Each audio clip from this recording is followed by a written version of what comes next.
지난주에 신학과 신앙이 다르다 그렇게 말씀을 드렸습니다. 신학은 머리로 하는 것이고 신앙은 몸으로 하는 것이다 그렇게 제가 말씀을 드렸지요.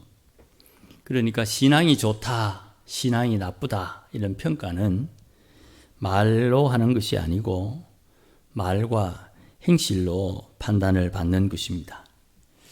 그렇다고 신학이 필요 없다는 말씀도 아니었지요. 왜냐하면 신학은 방향을 잃어버리지 않도록 해주기 때문입니다.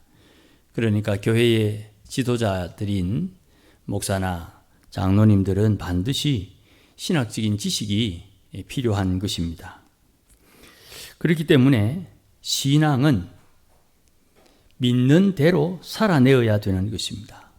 내가 믿는데 그 믿는 대로 살아내지 못하면 그 신앙이 인정받기가 어렵게 되는 것이지요. 신앙은 내가 믿는 대로 살아내는 것이고 내가 아는 대로 살아가는 것이 신앙이다 이렇게 말씀드릴 수가 있습니다. 우리는 신앙생활을 하는 것이고 이 생활의 반복 속에 신학이 만들어지는 것입니다. 지난주에는 구속에 대해서 살폈습니다. 구원, 어딘가에 빠진 사람을 건져낸다 그렇게 말씀을 드렸고 구속, 그 값을 치르고 건져내는 것, 이것을 구속이라고 이야기했습니다. 이것이 이제 신앙과 연결되면 나의 허물과 죄 가운데서 예수님께서 나를 건져주셨다, 구원해 주셨다, 그 죄값을 지불했어서 나를 건져주셨다, 구속해 주셨다 그렇게 표현한다고 말씀을 드렸습니다. 여기에서 하나님께서 우리를 건지시기 위해서 우리에게는 그냥 구원을 주시지만 하나님은 스스로 하나님의 질서에 의해서 대가를 지불했다는 것을 우리가 기억해야 된다고 말씀을 드렸습니다. 십자가의 희생도 우리를 살리기 위한 하나님께서 정하신 법대로 지불하신 대가가 되는 것입니다. 예수님의 십자가 보혈이 하나님께서 대가를 지불하신 그 값이 된다는 말이에요. 그러니까 우리가 하나님 감사합니다 하는 이 한마디 속에 많은 것이 스며들어 있고 농축되어 있는 것입니다. 하나님 감사합니다 이 한마디 하기 위해서 하나님께서는 어떤 모양으로든지 무언가에 대한 대가를 지불하셨다는 것이죠. 그러니 우리가 바른 신앙을 가지고 신앙생활을 하면서 믿는 대로 살아낸다 하는 것은 내가 감당해야 될 대가를 지불하는 것입니다. 어쩌면 내가 지불하는 대가는 나는 크게 보일 수 있지만 하나님께서 지불한 대가가 없으면 내가 지불한다고 하는 것은 별로 소용이 없을 것입니다. 그럼에도 불구하고 우리가 작은 것을 지불하면서 하나님께서 주신 그 큰 대가가 얼마나 소중한지를 우리가 깊이 깨달을 수 있다는 것입니다. 그래서 신앙은 살면 살수록 그 은혜가 더 깊어지는 것입니다. 오늘 본문에서는 약속에 대해서 말씀을 살피려고 합니다. 특별히 성경에서는 약속, 약조를 언약이다 그렇게 표현을 합니다. 하나님께서 약속하셨는데 그 약속을 특별한 용어로 언약이다 이렇게 말씀합니다. 이 말이나 저 말이나 우리 말에는 다 같은 말인데 그래도 신학적인 용어로는 언약이라는 말을 씁니다. 그래서 하나님은 언약의 하나님이다, 약속의 하나님이다 그렇게 표현합니다. 오늘 본문에 있는 말씀의 배경은 성령께서 강림하신 뒤에 베드로가 설교한 직후 사람들이 나타낸 반응에 대한 이야기입니다. 갈릴리 사람들이 그저 무식쟁인 줄로만 알았는데 이 사람들이 오순절에 성령이 임한 뒤에 예루살렘에서 큰 소동이 일어났습니다. 예루살렘에 순례 온 사람들이 자기 동네에서 쓰는 그 말이 이 사람들이 자기 동네에 있는 사용하는 말을 술술술술 하는 것을 보고 깜짝 놀랐습니다. 그저 우리가 로마에 있어서 로마 말 쓰고 아프리카에 있어서 아프리카 말 쓰고 아시아에 있어서 아시아 말 쓰는 그런 정도가 아니라 그 말을 통해서 예수님을 증거했다고 말씀하는 것입니다. 오늘 본문 읽지 않았습니다만 2장 8절 말씀에 우리 각 사람이 태어난 그곳 방언으로 듣게 되는 것이 어찌미냐, 이렇게 사람들이 놀라서 당황해하는 모습을 찾을 수가 있습니다. 지난 6월절 50일 전에 예수님께서 십자가에 죽으신 것이 유대인 공동체에 소문이 났습니다. 그 대표적인 사람이 예수님의 십자가를 대신 졌던 구레네 시몬이라는 사람입니다. 이 사람은 자기가 6월절에 예루살렘의 순례길을 왔다가 뭔가 잘못돼 가지고 죄인들이 있구나 하는 것을 구경하다가 예수님의 십자가를 대신 지게 된 사람입니다.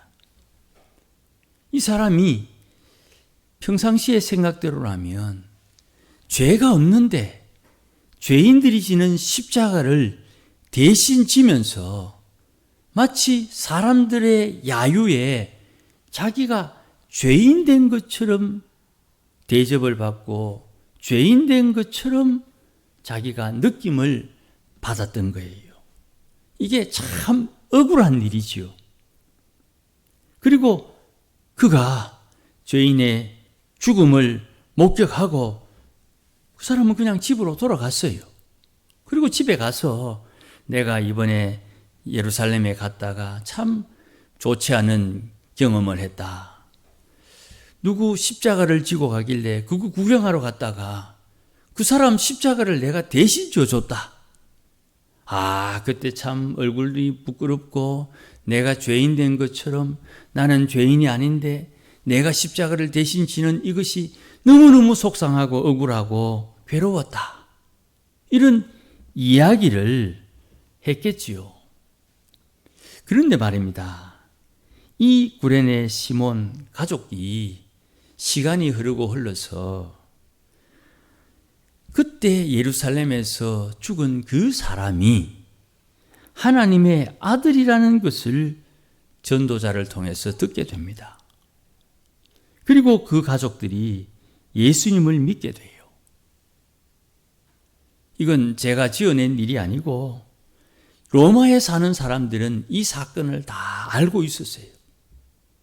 그리고 심지어는 바울이 말하기를 구레네 시몬의 아내를 자기의 어머니라고 말할 정도로 그렇게 표현하는 장면이 성경에 기록되어 있어요. 그러니까 이 구레네 시몬이 억울한 심정으로 그렇게 살다가 얼마 시간이 지난 뒤에 전도자에 의해서 그 소식을 들었습니다. 그분이 하나님의 아들이라는 것을 듣고 난 뒤에 추측컨대 구레네 사람 이 시몬은 이게 웬 은혜냐. 나는 그때 억울하고 나는 그때 속상하고 나는 그때 괴로웠는데 주님께서 지는 그 십자가를 대신 진 사람은 구레네 사람 시몬 외에는 없는 거예요. 그가 거기서 졌던 그 십자가는 인류를 위한 죄를 위해서 희생당하신 그리스도의 십자가였다는 것입니다. 이 이야기를 전도자에게 듣고 난 뒤에 그때의 기억은 어떻게 되었을까요? 억울함도 해소되고 괴로움도 해소되고 속상한 것도 다 씻어지고 내가 그 영광스러운 하나님의 일에 동참되었다는 것을 깨닫고 아마 은혜를 많이 받았을 거예요. 그래서 바울은 구레네 사람 시몬의 아들 알렉산더를 추억하고 그의 아내를 어머니라고 부르는 그런 깊은 유대감을 표현합니다. 6월절에 예수님께서 십자가 지신 이 사건이 유대인 공동체에 소문이 났어요. 그리고 이제 50일 지났습니다. 오순절에 지난번에 십자가에서 죽었다는 사람 그 소문을 듣기는 들었는데 오늘 우리가 태어나고 우리가 살고 있는 그 지역의 말로 그분이 예수님이요 하나님의 아들 그리스도라는 것을 이 사람들을 통해서 듣게 된 것이에요. 그때 죽었던 그 사람이 다시 살아났다. 이 소식을 오순절에 예루살렘에 순례의 길을 왔던 이 순례객들이 듣고 이것을 보고 놀라우며 당황해하고 있는 것이에요. 추측컨대 지난 50일 전에 6월절에 순례하러 온 사람들이 또 오순절에 순례하러 온 경우는 거의 없을 것 같아요. 지금처럼 비행기나 배나 자동차가 있었던 것도 아니니 말입니다. 또 지금처럼 부자가 많아가지고 이렇게 순례하는 사람들도 거의 없었을 거예요. 그러니 6월절에는 그 사람들이 집으로 다 돌아가서 소문을 내고 지금 오순절에는 다시 오순절에 순례객으로 예루살렘을 방문했던 이들이 이 귀한 소식을 듣게 된 것이에요. 그때 십자가에서 죽은 그 예수가 다시 살아났다고 제자들이 증거하는 것입니다. 그리고 이 사람들은 듣기로 무식쟁인 줄로 알았는데 갈릴리가 아주 변방이거든요. 이 순례객들이 사는 지역의 말로 예수님의 부활의 소식을 듣는 것이 너무나도 놀라운 나머지 12절 말씀에는 당황하여 서로 이르되 이 어찌된 일이냐 이렇게 표현하는 장면을 발견하게 됩니다. 그래서 베드로가 이들의 질문 공세에 응답을 하는 것입니다. 14절에서 36절까지 베드로가 설교를 합니다. 예수님의 십자가 죽으심은 이미 구약의 선지자들에게 의해서 예언되어진 사건이다. 요엘 선지자가 말하기를 누구든지 주의 이름을 부르는 사람은 구원을 받을 것이라고 말씀하셨는데 여기서 말하는 주가 누구냐? 이것을 베드로가 설명하는 것입니다. 여기서 말하는 주의 이름을 부르는 사람, 주님은 예수님이라고 증언하는 것이에요. 나사렛 예수가 큰 표적과 기사를 행했는데 유대인들은 율법이 없는 이방인들의 손을 빌려서 예수님을 죽였다. 그러나 하나님은 그를 다시 살리셨고 예수님은 사망에서 다시 일어나시게 된 것입니다. 이것을 선지자인 다윗이 말하기를 자기 후손 중에 하나님께서 한 사람을 콕 찍어서 자기가 앉은 이 자리에 앉히실 것이다. 우리는 그 구약의 본문을 가지고 솔로몬이 다윗을 대신해서 왕이 되기 때문에 솔로몬에 대한 이야기라고 이해합니다. 그런데 오늘 본문에서 베드로는 다윗을 선지자라고 이야기를 합니다. 솔로몬 왕의 아버지 다윗 왕이 아니고 선지자 다윗이 말하기를 언젠가 내 자리에 앉게 될 내 후손이 있는데 그는 그리스도다. 그런 믿음을 가지고 이야기했다는 거예요. 그래서 자기 자신 중에 한 사람이 자기 왕좌에 앉을 것을 미리 알고 그리스도의 부활에 대해서 언급했다고 베드로가 다윗의 증거를 갖다 대는 겁니다. 그리고 이런 이적들은 성령님에 의해서 성취되었다고 베드로는 선포하고, 지금 너희들이 사는 곳에 말로 예수님에 대해서 듣는 이것은 하나님께서 약속하신 것이 성취된 일이다, 이렇게 증언하는 것입니다. 십자가에서 죽은 예수가 다시 살아나 우리의 주님이 되셨다. 그러므로 누구든지 주의 이름을 부르면 구원을 받는다는 선지자의 말에 그 주는 바로 예수님이다, 그렇게 베드로가 증언하는 것입니다. 예수님께서 죽음에서 살아났다 하는 이 말은 그저 하나님의 능력으로 되셨습니다 하는 정도에 그치지 않고 하나님의 약속이 이루어진 것으로 말씀하는 것입니다. 하나님의 말씀이 그 약속이 되고 때가 되매 그 말씀이 이루어지는 것이에요. 이 말을 들었던 사람들이 마음에 찔림을 받습니다. 그래서 베드로와 그 제자들에게 묻습니다. 우리가 어찌해야 되느냐? 물론 회개해야지요. 당연히 이 회개는 도덕적인 회개가 아닙니다. 왜냐하면 오순절 순례객 중에 예수를 십자가에 못 박으라고 고압쳤던 사람들이 여기에는 없어요. 유월절에 순례객들이 지금 없다 이 말입니다. 지금 있는 사람들은 오순절 순례객들입니다. 그리고 유월절에 예루살렘에 있던 사람들 대부분은 군중이었습니다. 그러니까 몇몇 사람들에 의해서 주 사람이 하나님의 아들이라 그런다, 주 사람이 하나님을 아버지라 부른다, 주 사람의 죄는 신성모독이다. 들어보니까 그 말이 틀린 말이 아니에요.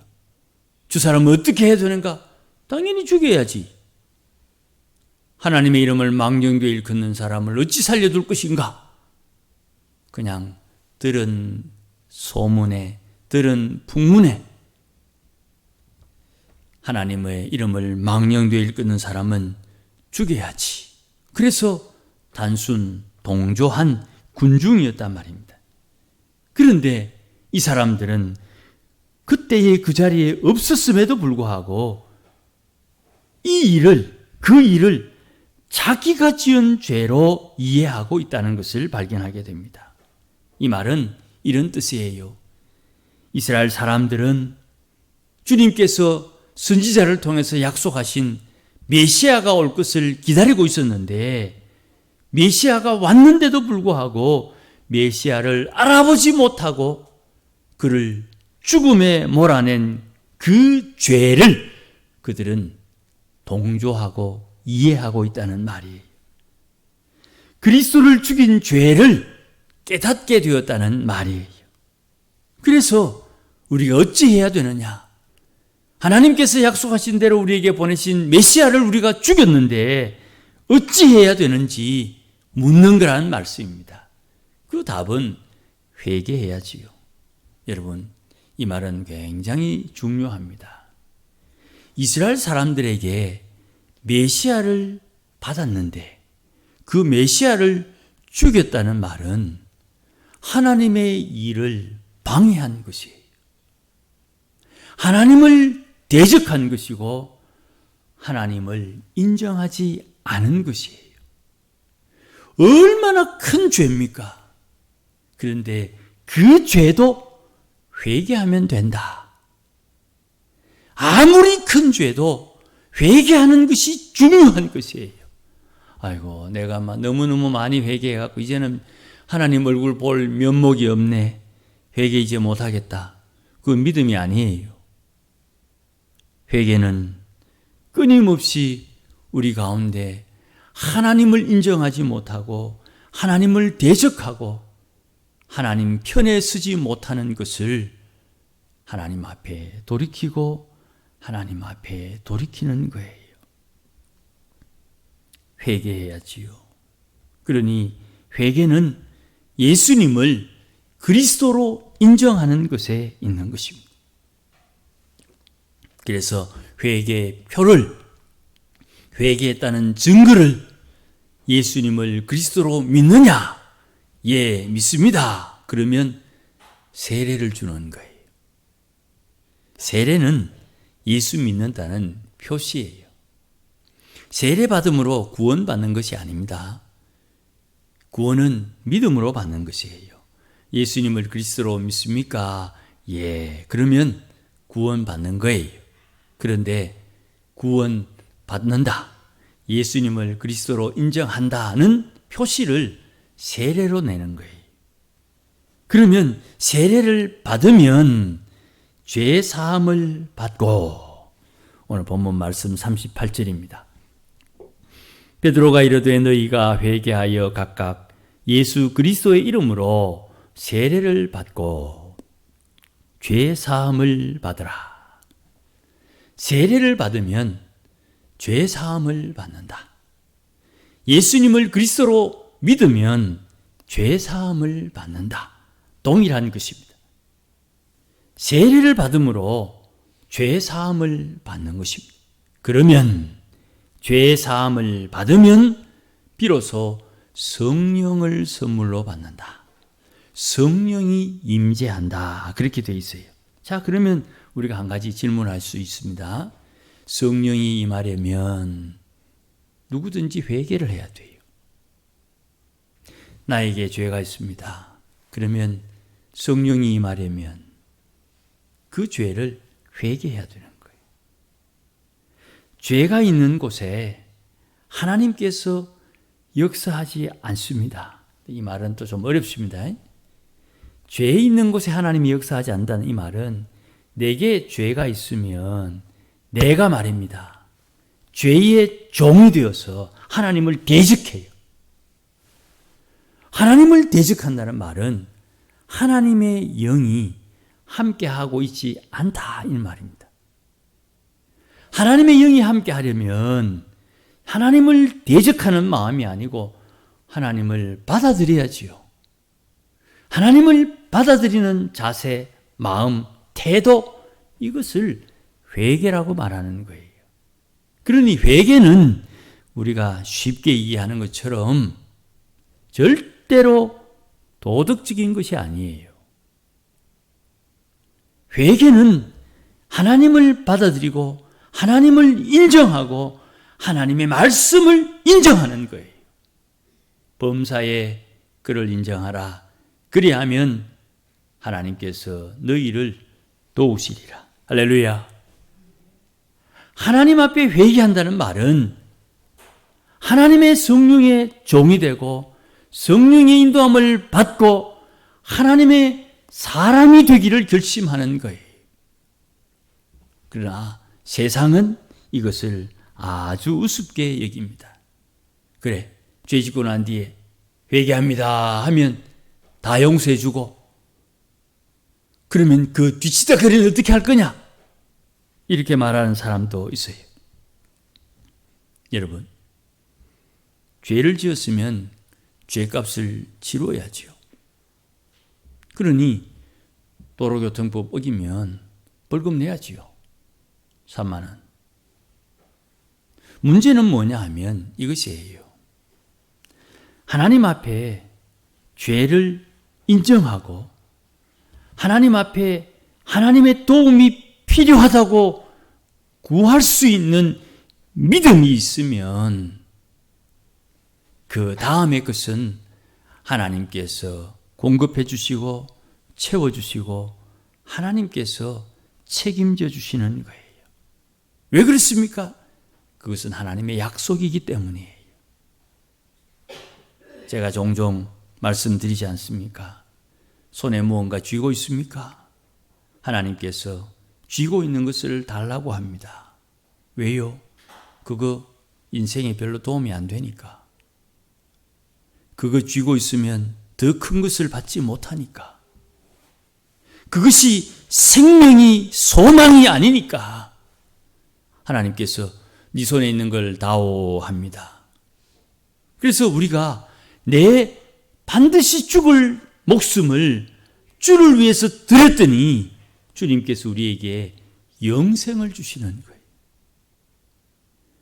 우리가 하나님께서 달라고 하는 대로 열에 하나 구별하여 드렸더니 하나님께서 그 복을 하늘에서 쌓으시고 땅에 복을 주시는 거예요. 하나님의 약속은 반드시 그 약속대로 이루어지는 거예요. 그러니 우리의 신앙은 하나님의 약속에 근거한 신앙이 되어야 되는 것이에요. 하나님께서 우리에게 주시는 그 은혜가 무엇입니까? 하나님께서 우리에게 물어요. 네가 내인데 받은 복을 한번 헤아봐라. 헤아려 봐라. 받은 거 별로 없는 것 같은데요. 하나님께로부터 받은 복이 별로 없는 것 같다고 느끼는 것은 죄송스럽지만 하나님 앞에 우리의 마음이 제대로 서 있지 못한 거예요. 정죄하려고 하는 것이 아니에요.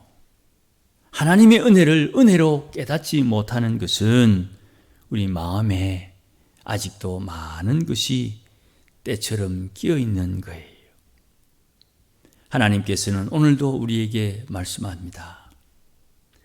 하나님께서 주신 그 약속을 붙들어야 되는데, 심지어 누구든지 주의 이름을 부르면 구원을 받는다는 이 약속의 말씀을 붙들고 죄인도 좋다, 하나님 앞에 범죄한 자도 좋다, 하나님을 대적한 자도 좋다, 하나님을 믿지 않는 자도 좋다, 누구든지 주의 이름을 부르면 그는 구원을 받는다. 그 약속의 말씀이 말씀대로 이루어지는 거예요. 그러니 우리의 신앙은 오늘도 하나님의 약속을 붙들고 하나님의 언약에 기초해서 주님을 만나야 되는 거예요. 주일날 예배하러 옵니다. 새벽에도 하고 수요일도 모이고 또 주일날도 모이는데 왜 주일날 예배를 귀하게 여깁니까?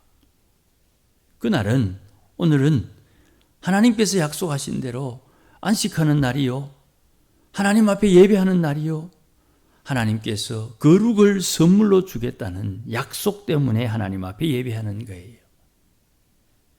이 약속이 우리의 신앙으로 드러나는 것이요, 행동으로 드러나는 것이에요.